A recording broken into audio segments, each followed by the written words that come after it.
Today is the second anniversary of Right Place, Wrong Person by RM, his second solo album. This is one of my favorite albums of all time, and I believe it's going to be one of the best albums of the decade. Let's talk about it. We find RM in Right Place, Wrong Person dealing with a profoundly lost person. And we see him go through a journey of finding himself, but he doesn't really find a new self. He only finds acceptance and contentment. We start with Right People, Wrong Place, a really dissonant track. Uses a lot of experimental jazz, a little bit of rock, a little bit of hip hop, and he's extremely lost. This song resonated with me because it found me when I was working a 9 to 5, feeling like a cog in a huge machine without meaning or purpose. And we see him on Nuts, out of love, start to process this feeling. He starts to almost arrange this dissonant feeling. Why he's not going nuts, why he's out of love. Then the album has a transition with Omodachi. One of the best collaboration that he has had ever in his life is with Little Sims.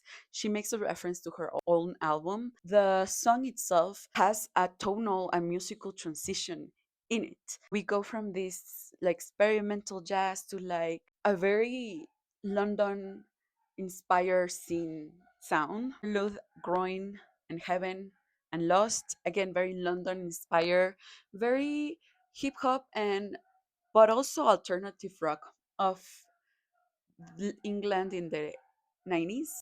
Lost is an amazing song.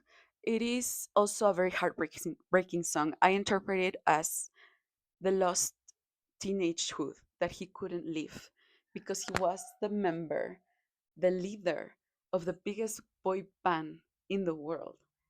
So he took so many responsibilities at such a young age that I feel like he lost his whole teenage years and his early adulthood. He didn't have the time to F around. He didn't have the time to go drinking and partying, fall in love with a teenage crush, and get your heart broken so publicly because he had to be on. He had to be the leader and he had to have so many responsibilities. He had to go through so much trauma that made him feel lost and nuts and out of place and out of love. Around the World in a Day, featuring Moses Somni, an amazing singer. This song is the transition for him to find a little bit of a respite, to find contentment. In Heaven, we have a transition in which nothing materially has changed. The haters are still there. The press is still hunting him. The people around him are still telling him all of their opinions about him. And yet, he takes that hate and says, "You can take my heaven, and I don't care. I don't care anymore." At first, it can feel a little bit nihilistic, but it was a necessary part of him. He needed to let go of expectations of others. He needed to let go of this heavy burden of being a leader and listening to what other people say about him. The song in itself exemplifies it. In Around the World in a Day, Moses Somni gives us almost like a religious prayer. It's a soothing song. After this journey of feeling lost, finding yourself, going to heaven and feeling like this nothing can hurt me anymore. Around the World in a Day is somehow it's almost like a ritual. Then we have You, and finally we have the epilogue, Come Back to Me. The perfect song to end this tumultuous journey. Come Back to Me finds RM in a place where nothing materially has changed. His circumstances are the same. He is still the leader of the biggest band. He's still confronted by all of this criticism by the media, the haters, aunties, army, everyone. Yet, because of this journey that he took us through in this album, he was able to come back to himself with acceptance and contentment. He doesn't really feel happy. He feels contentment. I feel so grateful to RM because he let me go through this journey with him. He saved my life with this album because I saw myself in him.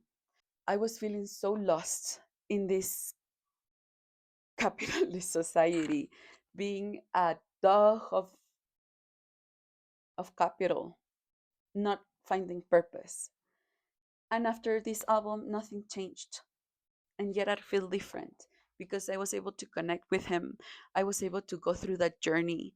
I was able to find those moments of acceptance, of looking back at my own life and changing the meaning that I give to it.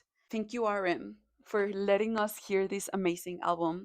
Thank you for collaborating with amazing artists. I think your collaborators brought the best out of you. You could hear the presence of the bass, you can hear the presence of the saxophone, the analog instruments that combine with this digital media and the mixing of jazz and fusion and hip hop and rock. And this is why I think this is the album of one of the albums of the decade, because this decade is, people say, is nostalgic, but no, this decade it's about genreless in music, and he's able to do that, to explore all of the messy feelings that this late stage capitalism makes us feel. So RM, thank you for this beautiful piece. I hope you feel better. I hope you're happier. And I hope you get better days in the future. Thank you for showing us this. Thank you for sharing this album and saving my life with it. Um, I love you so much. I hope you're happy and healthy. And he's not going to see this, but thank you.